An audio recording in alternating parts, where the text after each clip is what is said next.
Well, it's going to be the final episode of Season 9 today because it's not really the dream start to an episode, is it? Where I basically turn around and say, we are not getting promotion to the Premier League. We're on 65 points with 2 games to play. We need 7 points from 2 games. It's impossible. And the reason why we can't get promoted is because obviously we drew a lot more games. 3 more draws. We also picked up 2 wins. A defeat against Millwall as well wasn't ideal, but it means 10th place in the table. One thing I did notice, however, if you look at this one, sort by goals for, we are the top goal-scoring team in the league with 81 goals in 44 appearances. The problem is we have conceded 64 goals, which is the 6th worst in the league. If we can sort out our defence, we'll win the league. Also, we had our youth intake in between episodes. This is the only player who is any good, and I think he could be superb. Yes, he has already played once for us and got a 6.3 rating, but he's only 15 years old. Keith Wooten could be a Dover superstar. So even though we can't do anything in terms of the league table, I'm still going full strength because we're kind of involved in the promotion battle. We're up against Watford for our first match, so it's going to be Chira in goal, Muller, McGuinness, Chariot, Geismar in defence, Paulie Searle and Ryan Mercado in the middle, TC and Dye on the wings, Rory Allen and Stuart Humphrey up front for this one. On the bench, we don't really have any youngsters. Maybe we should put... I want Keith on there.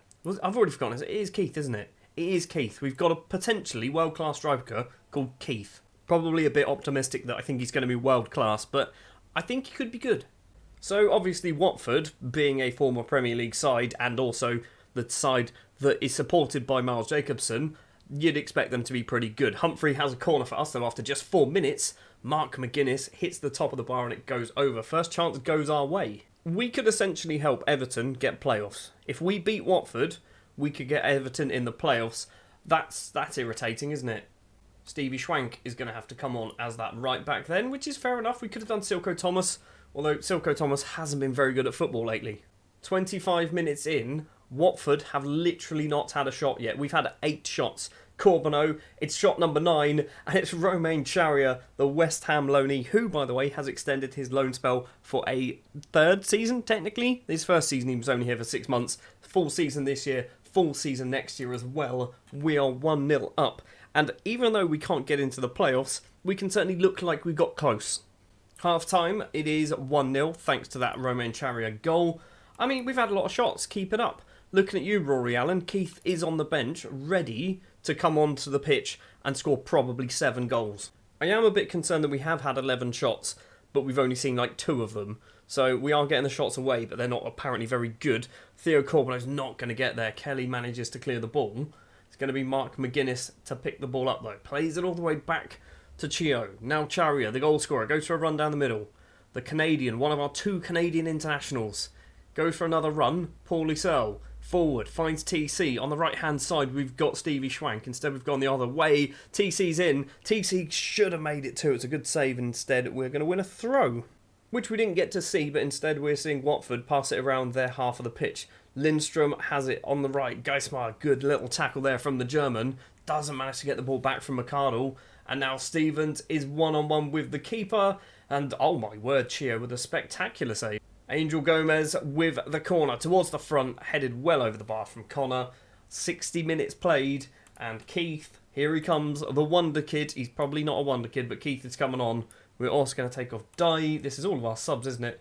Baba Biake? No, Andrew Moran, sure. Now, all I want to see is Keith score. That's all we need now. Gomez's corner comes in. Another chance is cleared by us. Corbeau heads on. Humphrey collects it. Finds Corbeau again. Back to Humphrey. Not that Theo knew too much about it. Moran's going to pick that ball up on the left-hand side. Just about keeps it in play. Mercado's passing is the worst thing I've ever seen. That's the 2nd time he's done that, isn't it? On camera. How has he been so poor? What's going on? Watford do have themselves a potential chance. Humphrey can't quite steal it away. We're going to get there first and probably pass it back to the goalkeeper. We are. Chio, just first time kick upfield. Moran, loads of time and space, can control it well. Gets past his man. Keith's in the middle. God, I want to see Keith score a worldie. Instead, Theo Corbeau's there. Decent effort from Corbeau, but goes over the bar. Strange highlight, that one. Well, with about 15 minutes left to play, we've moved up to 8th place in the table. Ipswich are drawing a game against Wigan. Humphrey with a corner towards McGuinness, and McGuinness this time can put it into the back of the net. It is 2-0 against Watford, And we've basically ruined their playoff dreams. And straight away, there is another highlight. I've just realised both of our centre-backs have scored in this match. We've got a very good striker, two very good strikers. Oh my word, that almost went in. Two very good strikers in the shape of Humphrey and Allen, and neither of them can score a goal. Come on, Keith. That's what we want. We just want Keith to score now. Was it too much to ask? We've not even seen him kick the ball yet. Corbinow's going for a run, loses out to Kelly. And now Watford can just lump it upfield, find Stevens once again. Our line of defence seems to be way too high. Luckily, Watford cannot hit a barn door. Still time for a third. Come on, Keith. That's all we need. Corbinow chests it down. Where are you going to go? Towards McArdle. Probably going to misplace his pass. Doesn't. Moran's there. First time shot from the winger. Goes over the bar. And that is surely going to be it. It is going to be 3 more points against Watford. Decent match. Decent result as well. Why can't we play like this most of the season? And yeah, with that result, we have basically decided how the playoffs are going to be. Everton are the team to finish in 6th place. We've got one more game to play, and it's another important one because I think we're up against Rotherham.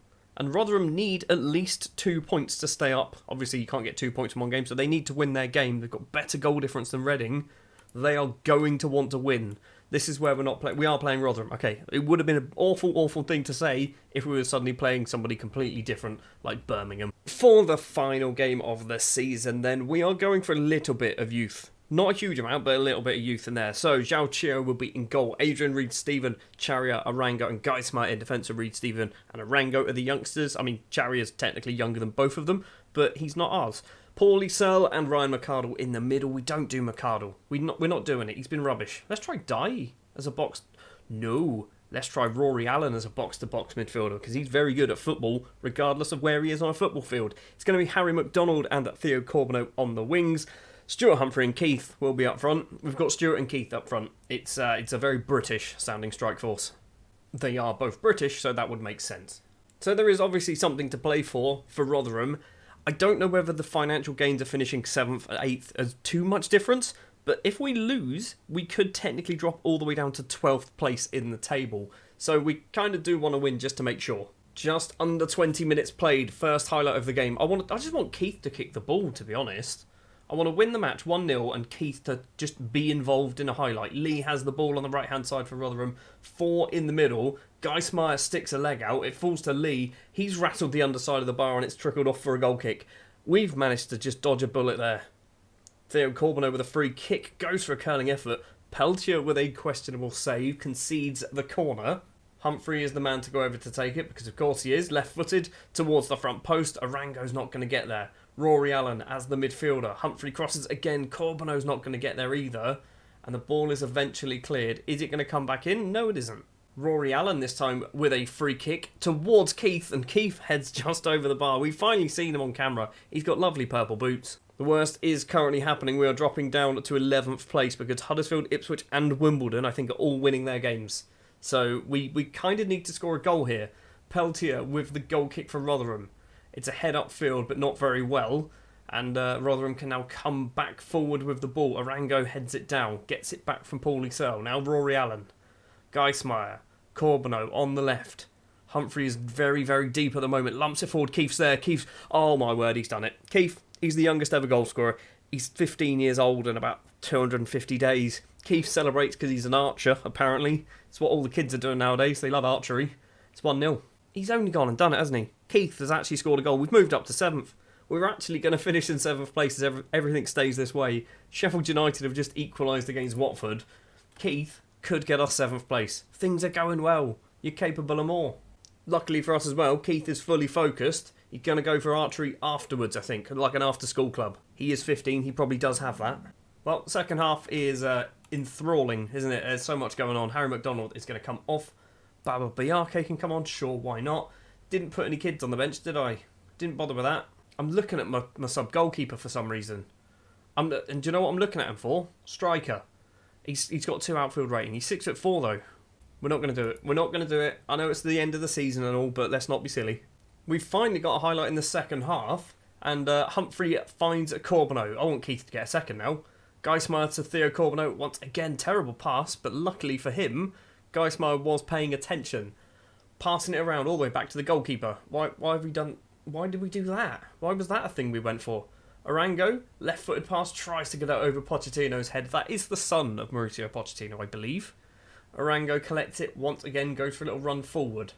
Allen to Arango, left-footed pass. Even he's not throwing it, is he? He's not a goalkeeper. Charia's going to go for a run. Eventually, we get the ball onto the right-hand side. Bayake goes off towards the right-hand side, crosses it in low. TC is there, and lovely finish from the Canadian. Tucks it away. 2-0 against Rotherham.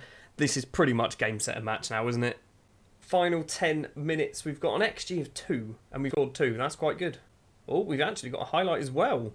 Hold on, Rotherham coming forward. We've stolen it. Good job, Rory. Now, Arango, what's his deal with passing back to the goalkeeper all the time? Just seen Charia was ready for bed. Wooten heads down to Stuart Humphrey. Humphrey really should have put that away, shouldn't he? We're going to do a couple of changes. Charia's coming off for McGuinness. Who else is very tired? Let's do Paul Searle, sure, for Ryan McCarthy. Still not quite done. We're determined to make this season drag on as long as possible with literally nothing to play for. Allen has it forward to the Mohawked Humphrey. Long ball towards Bayake on the right-hand side. Keith is still on the pitch, remember. Reed Stephen crosses. Theo Corbeau can't be bothered. Don't know why. Why did he just leave that for some reason? Rory Allen gets it, plays it back to McArdle, the substitute. We're going the wrong way. Here we go. This is what we want to see. Curling effort from Allen. Just over the bar. Surely that's it now. It is finally. The game is over. The season is over. And at least Keith scored. We've broken a record in the final game of the season. Keith Wooten with a 7.6 rating. Technically our second best player on the pitch. Third best player behind Allen as well. So, I mean, good result, really, wasn't it? That's a bit of a mouthful. Hard work begins now for Wooten, says Watton. No relation, because they're different names. That's how it works. So, the season is complete. Blackburn, Norwich, Everton and Peterborough go into the playoffs. Bournemouth and Millwall get automatic promotion. I said this in a couple of episodes, how are Millwall doing so well? This man, he's insane. He's absolutely insane for this level of football, and they got him through their youth academy. He came through the Millwall Youth Academy, and he scored 22 goals this season. Lincoln had him last season. He got 16 and 38 in League 2. So, the end of season review, we did a fair amount of business, and I think quite a lot of it was important business. Guy Smart and Chio will be two mainstays, I think, in our team for a few seasons to come. Stevie Schwank played a lot of football, didn't he? We actually signed him from Newport County. Stevie Schwank, I think, is going to be around for a long time. Harry McDonald, he's good, but is he good? He's not good, is he? He's getting paid too much money. We need to loan him out. The board, once again, ecstatic with finishing in the top half. Just 5 points off of a playoff spot. A long way off automatic promotion. But, I mean, they were expecting us to avoid relegation. And let's not talk about the FA Cup where we lost against Middlesbrough and the Carabao Cup where we lost against Bournemouth. Middlesbrough seem to beat us every time we play them. Financially, things are going up, which I guess is always good. I mean, the broadcast has gone down slightly, but not by a huge amount. And team of the season, considering we conceded a stupid amount of goals, our defensive rating's actually pretty good there, aren't they? 7.3 for Charia, 7.44 for McGuinness. Silko Thomas is the lowest, but he's still just under a 7. So realistically, very good season.